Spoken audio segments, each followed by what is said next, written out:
আসসালামু আলাইকুম রহমতুল্লাহি ওবরকাতুহু। সম্মানিত দর্শক, শেখ হাসিনা কি দিল্লিতে থাকতে পারবেন বা তিনি থাকবেন, নাকি তাকে অন্য কোনো দেশে পাঠিয়ে দেওয়া হবে? কাতার, যুক্তরাজ্য কিংবা রাশিয়া অথবা রাশিয়ার মদতপুষ্ট অন্য কোনো রাষ্ট্র যেমন চেচেনিয়া কিংবা আজারবাইজান।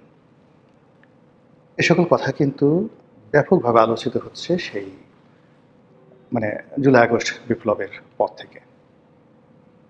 আমরা শুনে আসছিলাম যে শেখ হাসিনা ইংল্যান্ডে যাবেন এবং ভারত চেষ্টা করছিল ইংল্যান্ডে তাকে পাঠানোর জন্য, কিন্তু ইংল্যান্ড রাজি হয়নি। তারপর কি হলো? শেখ হাসিনা এবং শেখ রেহানা অনেকটা বাধ্য হয়ে ভারতে থাকলেন। আমাদেরকে জানানো হয়েছিল বা বাংলাদেশে ধরনের প্রচারণা হয়েছিল যে ভারত কোনো অবস্থাতে শেখ হাসিনাকে অ্যাভেল করতে চাচ্ছে না বা রাখতে চাচ্ছে না। তাকে মধ্য এশিয়ার যে কোনো একটি দেশ, সরাসরি রাশিয়া নয়, তবে রাশিয়ার মদতপুষ্ট যে সকল দেশ রয়েছে যেমন আজারবাইজান আছে, চেচেনিয়া আছে, এ সকল দেশে তাকে পাঠানো হবে। তো এই যখন আলাপ আলোচনা ইউনূসের জমানাতে হচ্ছিল, মূলত এই কারণে যে ডক্টর মোহাম্মদ ইউনূসের প্রভাব এত বেশি, এত বেশি যে ইউনূসের কথায় ভারত চলে। ডক্টর মোহাম্মদ ইউনূসকে এমন একটা অবস্থায় নিয়ে যাওয়া হয়েছিল যে ইউনূস যেভাবে চাইবেন জনাব নরেন্দ্র মোদী সেভাবেই কাজ করবেন। ইউনূস যদি চান শেখ হাসিনাকে বাংলাদেশে ভারত ফেরত পাঠাবে, ইউনূস যদি চান তাহলে দিল্লি থেকে বা ভারত থেকে শেখ হাসিনাকে তাড়িয়ে দেবে। ভারতে যেভাবে গদি মিডিয়া রয়েছে, শেখ হাসিনার জমানাতে যেভাবে হাসিনা মিডিয়া ছিল, আমাদের মিডিয়া সবসময় যে রং পরিবর্তন করে মিডিয়ার একটা বিরাট অংশ ঠিক সেই সময়টিতে ইউনূস মিডিয়া হয়ে গিয়েছিল। তারা আকারে ইঙ্গিতে বিভিন্নভাবে সেই ডক্টর মোহাম্মদ ইউনূসকে বিশ্ব অবতার, বিশ্ব মানব, বিশ্বের মহামানব, আরেকটি নোবেল বিজয়ী, এবং একই সঙ্গে তিনি যেদিকে তাকান, ভালোবাসার দৃষ্টি নিয়ে তাকালে সেখানে তাজমহল তৈরি হয়ে যায়। আর তিনি যদি রাগান্বিত হয়ে কারো দিকে তাকান, ওইদিকে জাহান্নাম তৈরি হয়ে যায়। এরকম একটা ভাবমূর্তি তৈরি করা হয়েছিল। কিন্তু পরবর্তীতে দেখা গেল যে ডক্টর মোহাম্মদ ইউনূস একের পর এক রিফিউজড হতে থাকলেন। মনে করা হতো যে ফ্রান্সের সাথে তার খুব ভালো সম্পর্ক, তিনি ফ্রান্সে যেতে পারলেন না। এর কারণ হলো ফ্রান্সে একটা প্রোগ্রাম ছিল এবং সেই প্রোগ্রামে তিনি চেষ্টা করেছিলেন ফ্রান্সের প্রেসিডেন্টের সঙ্গে একটি দ্বিপাক্ষিক বৈঠক করার জন্য। প্রেসিডেন্ট রাজি হননি। তিনি ইংল্যান্ডে গেলেন, অনেক চেষ্টা করলেন, ইংল্যান্ডের প্রধানমন্ত্রীর সঙ্গে বৈঠক করার হলো না। তিনি তার জীবনের শেষ দিন পর্যন্ত নরেন্দ্র মোদীর সঙ্গে, এমনকি জয়শঙ্করের সঙ্গে পররাষ্ট্রমন্ত্রী, অথবা অমিত শাহ, অথবা অ্যাটলিস্ট অজিত দোভাল, তাদের সঙ্গে একটা বৈঠক করার জন্য হয়নি। প্রাণভর চেষ্টা করেছেন। উল্টো যেটা করলো সেটা হলো ভারত সেখানে বলে দিল যে তারা শেখ হাসিনার সঙ্গে আছে, শেখ হাসিনা তাদের মেহমান, যতদিন ইচ্ছা ততদিন তিনি সে দেশে থাকবেন।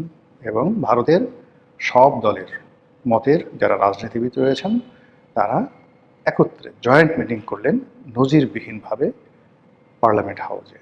নরেন্দ্র মোদীর নেতৃত্বে ওখানে কংগ্রেস থেকে শুরু করে আঞ্চলিক সকল দল, মমতা ব্যানার্জি সহ, লালু প্রসাদ যাদবের দলসহ, নীতিশ কুমারের দলসহ, বিহারের সবাই মিলে বৈঠক করে তারা সম্মিলিতভাবে সিদ্ধান্ত নিলেন যে আমাদের অকৃত্রিম বন্ধু দেশ বাংলাদেশ, সেই বাংলাদেশে একটা রাজনৈতিক টারমাইল চলছে।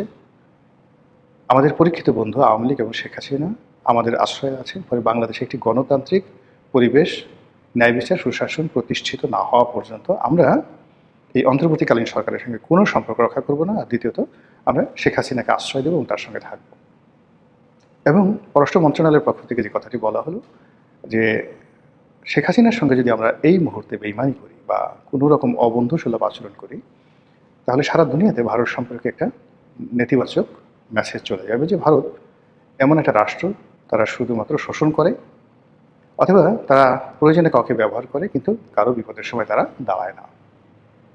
কাজেই সেই ভাবমূর্তি তারা তৈরি করতে চাচ্ছে না, তারা শেখ হাসিনার সঙ্গে থাকবে। এরপরে ডক্টর মোহাম্মদ ইউনূস ক্ষান্ত হয়ে যায় এবং ধীরে ধীরে তার চেয়ে সাম্রাজ্য, মানে সারা পৃথিবীর মিডিয়া তার কথা বলবে, IMF, বিশ্ব ব্যাংক, ওয়ার্ল্ড ব্যাংক তার পিছনে পিছনে ছুটবে টাকার বস্তা নিয়ে, বাংলাদেশের ডলার পাউন্ড রাস্তাঘাটে উঠে থাকবে, বিশ্বের সমস্ত রাষ্ট্রপতি, মানে এখানে দুজন রাষ্ট্রপতি বা সরকার প্রধান বাংলাদেশে ডক্টর ইউনূসের সঙ্গে এসেছিলেন। একটা হলো পূর্ব তিমুরের যিনি প্রেসিডেন্ট, তিনি বাংলাদেশে এসেছিলেন বিকজ তিনিও ডক্টর মোহাম্মদ ইউনূসের সঙ্গে নোবেল পুরস্কার পেয়েছেন। আর আনোয়ার ইব্রাহিম, মালয়েশিয়ার যে বর্তমান প্রধানমন্ত্রী, তার সঙ্গেও তার একটা ব্যক্তিগত বন্ধুত্ব আছে এবং তার প্রেক্ষিতে তিনি বাংলাদেশে এসে ডক্টর মোহাম্মদ ইউনূসের সঙ্গে একটা পারিবারিক বৈঠক করে গেছেন। এটাকে নিয়ে সেই ডক্টর মোহাম্মদ ইউনূসের যারা লোকজন তারা বলার চেষ্টা করেছিলেন যে কি দেখো এবং কি জানো তোমরা। তিনি সকালে আমেরিকার প্রেসিডেন্টের সঙ্গে, সংযুক্ত আরব আমিরাতের প্রেসিডেন্টের সঙ্গে কথা বলেন, দুবাইয়ের শাসকের সঙ্গে কথা বলেন, তিনি সৌদি আরবের বাদশাকে যেভাবে অনুরোধ করেন বাদশা সেভাবেই সব কিছু করে, ইত্যাদি ইত্যাদি ইত্যাদি ইত্যাদি।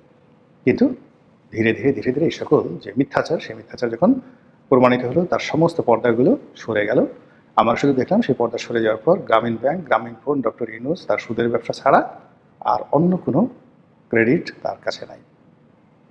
এইভাবে ইউনূসের জমানা শেষ হলো, এখন তারেক রহমান সাহেবের জমানা শুরু হয়েছে।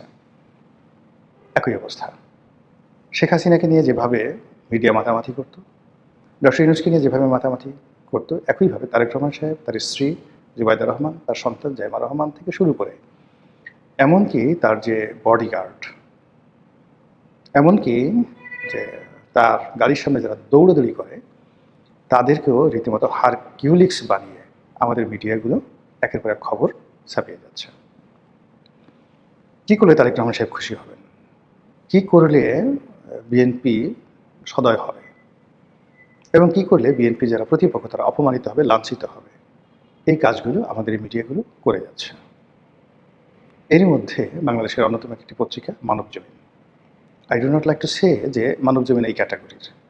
মানবজমিনের সম্পাদক মতিউর রহমান আমাদের বন্ধু মানুষ, বয়সে সিনিয়র হওয়া সত্ত্বেও তাদের সঙ্গে দীর্ঘদিনের সম্পর্ক আমার।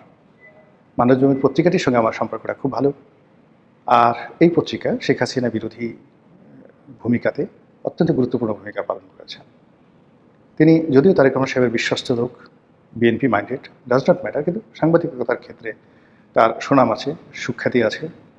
তারপর তিনি যে কৌশলে সংবাদপত্র পরিচালনা করেন মালিক হিসেবে, সম্পাদক হিসেবে যেভাবে তার যে সম্পাদকীয় নীতি অনুসরণ করেন, এটি বাংলাদেশে ব্যতিক্রম, সঙ্গতির কারণে ব্যতিক্রম। তো সেই মানবজমিনের একটি খবর রীতিমতো এখন সামাজিক যোগাযোগে ভাইরাল হয়ে গেছে এবং সে রিপোর্ট করেছে না ফটো কার্ড করেছে আমি বলতে পারবো না, কিন্তু ফটো কার্ডটি আমি দেখেছি আমার ইউটিউবেও, আমার যে ফেসবুক আছে সেখানে আমি আবার সেটা শেয়ার করেছি।